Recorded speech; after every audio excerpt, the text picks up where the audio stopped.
অনেক খোঁজাখুঁজি করছি, জানতে পারি নাই। তো আজকে একদম কনফার্ম শিওর হইলাম যে ও নাই, ও দুনিয়াতে আর নাই, আল্লাহ ওরে নিয়ে গেছে। আমার ভাইয়াকে আমি 5ই আগস্ট থেকে খুঁজে পাই না। আমরা 4 তারিখেও মিছিলে গেছিলাম এবং 5 তারিখেও আবার গেছে। 4 তারিখে গিয়ে আসছে, 5 তারিখে যে গেছে ওই 5ই আগস্ট থেকে এই পর্যন্ত ওর কোনো খোঁজ পাই নাই আমরা। পরবর্তীতে অনেক জায়গায় খোঁজাখুঁজি করছে। আমার আম্মু অসুস্থ মানুষ, ঢাকা মেডিকেলের মর্গে গেছে, আমি মাদ্রাসায় পড়ি, ঢাকা মেডিকেলের মর্গে পর্যন্ত গিয়ে খুঁজে আসছে, তখন ওর লাশ পাওয়া যায় নাই। তো এখন আইসা শুনে ওরে বেয়ারিশ হিসাবে লাশ দাফন করা হয়েছে, ও তো বেয়ারিশ না। বড় মুখ কইরা গেছে, বড় মুখ কইরা বলছে যে আমি হইলো তুমি চিন্তা করো না আম্মু, এত ভালো ভালো মানুষ মরতেছে, আমরা যদি ওইখানে না যাই তাহলে ওরা বেশি বেশি ওরকম করবে, আরও বেশি ইয়া করবে, তাইলে তুমি কোনো চিন্তা করো না, ভালো আছি। আমি যেহেতু মানুষের হেল্প করতেছি, অবশ্যই তারাও আমারে হেল্প করবে।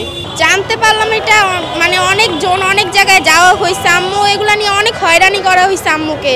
আমি মাদ্রাসায় বোর্ডিংয়ে ছিলাম আবাসিকে, এই জন্য এত বেশি জানতাম না, কিন্তু আম্মুর কাছ থেকে শুনছি অনেক জায়গায় গেছে, অনেক জায়গায় গেছে এবং অনেক হয়রানি হয়েছে।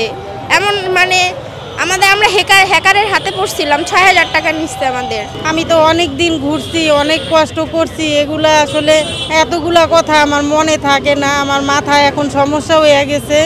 যাত্রাবাড়িতে ওর সাথে যে ওর বন্ধুগুলো আসছিল, ওনাদের কাছ থেকে জানতে পারছি যে আমাদের কাশপুর থেকেও যাত্রাবাড়ি পর্যন্ত আসছে এবং এই জায়গায় যখন দেখছে যে ঝামেলা বেশি হইতেছে, ওর বন্ধুরা চলে গেছে, ওরে বলছে যে চলো আমরাও চল মুন্না চলে যাই। ও বলছে কি যে না, ভালো ভালো মানুষগুলো মারা যাইতেছে, আমি যদি দেশের জন্য জীবন দিই কি হবে। তো ওইখান থেকে আর ওর বন্ধুরা ওর খবর জানে না।